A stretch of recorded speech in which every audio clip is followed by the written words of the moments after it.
Welcome, welcome, welcome, welcome. Today we're going to talk about the seven modes that secretly control your life. I'm Demetrius Iron, the founder of Inner Coded, and thank you for stopping by. Today's topic is something near and dear to me. Have you ever looked at your life and wondered, why do I keep doing this? And for you, it may be different, but for me, it was shutting people out. That's one of the things I did. Another thing I do is I work until I'm totally exhausted, so my mind don't have to think about things, right? Because my physical body is exhausted. Maybe for you, you are a constant overthinker, or maybe you a people pleaser. Maybe you can't say no to people, right? Maybe you just become angry over the smallest things.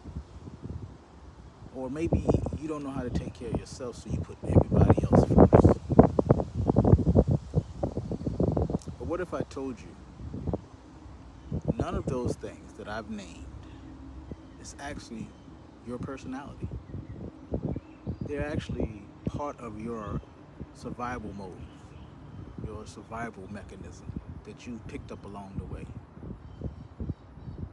And if you don't recognize them, then they quietly make decisions for you for your entire life, because you never took the time to really unpack the history of them, right?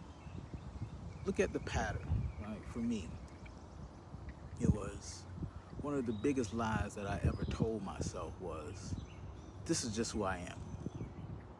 I used to say that all the time. But I realized as I unpack some of those layers that no, that isn't the essence of who I am. That isn't, right? And so many of the things that we call our personality, right, are actually it's something that we picked up, an adaptation, right? Because you weren't born emotionally unavailable.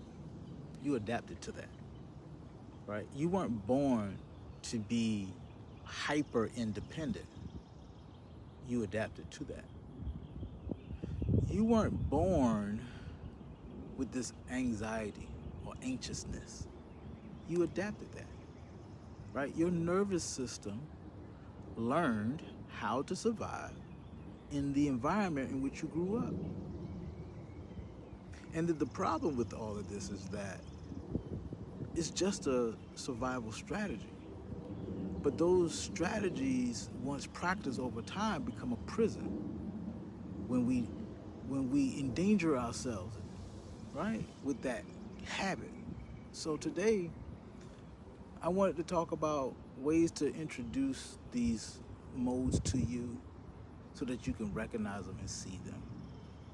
And as I describe these modes, please try not to judge yourself harshly. Be gentle with yourself. Give yourself grace. Because some of us just never brought it into our awareness. And that's really what it is. That's the first step. Awareness always comes before you're able to heal anything. You have to see it. You have to become aware of it. And so these are the 7 survival modes. 1, the protector. I don't need anyone. I'm strong. I'm independent.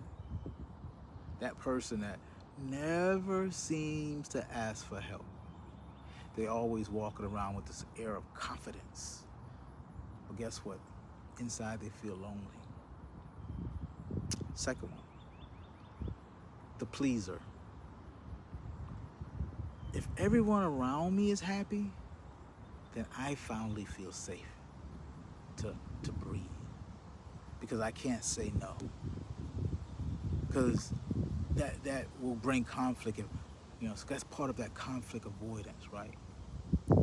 And we live for that approval, but that becomes exhausting. Right? 3 is the performer.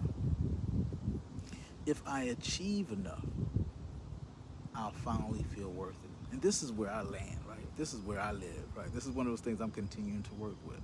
because success becomes the identity for me, right? Rest feels uncomfortable when I'm not doing something, when I'm not being something. Failure becomes personal for me, right? The fourth one is the controller. If I can control everything, everyone around me, then nothing can hurt me. That's good. Because I control it, right? Because I want to plan everything for everyone. Micromanages every situation. Struggles with trust. Lives with a constant anxiety. Number 5 is the escaper. If I don't feel it, it can't hurt me. Just numb from the neck down, right? Whether you're being busy, whether you're scrolling, whether you're working, whether you're playing a video game, whatever it may be, right? Whether you're oversleeping because you don't want to sit with it, you don't want to think about it, you don't want to feel it. Anything except for sitting still in whatever emotion that I'm feeling, right? Number 6 is the fighter. They just become angry. Anger is their armor. Anger is their go-to. Everything feels like a conflict. Every disagreement feels personal to them, right? Because the power replaces vulnerability. Ooh, saying something there.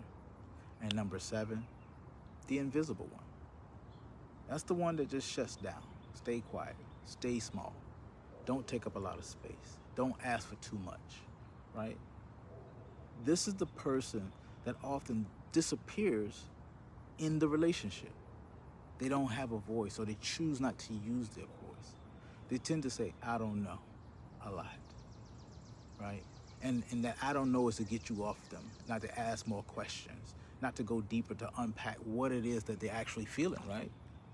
So looking back on my own journey, I can recognize several of these survival modes in my life and the different seasons that I was in my life. There were seasons when I just believed independence and strength was who I was, right? And so I had to be strong for everyone around me because they couldn't do it without me. And then there's seasons when achievements became my proving matter. And this is something that I'm still working on today, right? And then there are times when staying emotionally guarded felt safe than risking disappointment of me sharing what I'm feeling with someone. But through it all, what I've learned in this journey is that healing isn't about pretending. It's not about pretending that these parts of us never existed.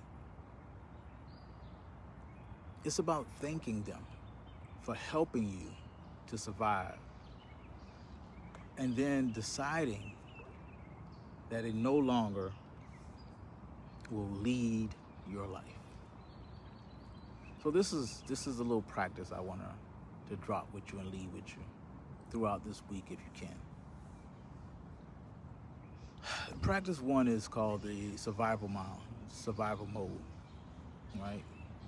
And it sounds to something like this, right? So you just choose any one of them that works for you, right? Healing begins with honesty.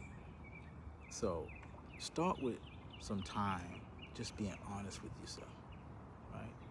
Ask yourself, when did I first learn this behavior?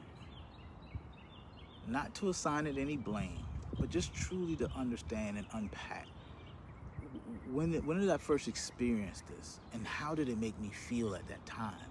Because that feeling is what's driving you to continue with that behavior, right?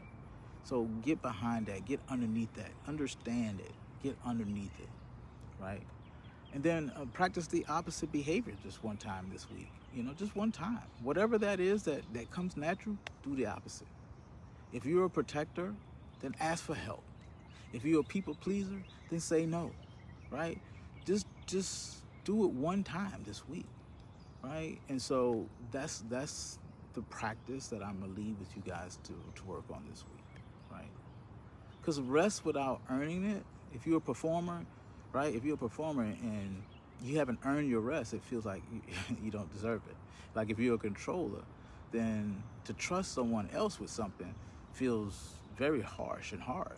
If you're the one that's like to escape within yourself and sit quiet, right, then sitting with yourself for 10 minutes or speaking out loud can feel like it's the worst thing ever, right? So just find a way to stand in the opposite energy in which you're normally accustomed to, right? If you're an invisible person, then speak up once, right? Because healing begins with one new decision. It's not something that happens all at once. It's one conscious choice to do something different, to be something different, to show up a little bit different. So imagine yourself living differently than what your survival patterns had taught you. Imagine choosing to respond instead of repeating the same conditions over and over again. Imagine feeling safe enough to just be fully yourself. Because this isn't a fantasy. It's what happens when you make the choice to be aware and intentional with practice in your life. All right? So every day you get an opportunity, you get a choice to interrupt an old behavior, an old survival mode that you have created. You get to choose this. And my ask is that you choose yourself this week. One thing. Only one thing. All right? So that's what we do here at Intercoded. We don't assign blame to any parts of ourselves. We just learn. We learn who we are, why we do the things that we do. And we find ways to honor that version of ourselves and do it with grace, knowing that that particular part of us serves a purpose. But then we want to teach ourselves something new. All right? So I'm going to leave you guys with this. I want to hear from you. If by chance anything that in this video resonated with you, I want you to type in yes, right? If a particular survival mode recognized or sat with you, I want you to put that survival mode as a comment. Leave it in there, leave it in the comments, right? Next week, we're going to go a little bit deeper into one survival mode that quietly affects millions of people. All right, so that's what we're going to talk about next week. People pleasing. It isn't kindness. It's often a trauma response. All right, so that's what we're going to talk about next. Until then, remember this. Your survival mode is not your identity, okay? It's simply a particular season, a chapter of your story. And every single day, you get an opportunity to make the choice to rewrite your future life. Keep decoding your potential. This is Intercoded. I'm Demetrius Ari. Peace, love,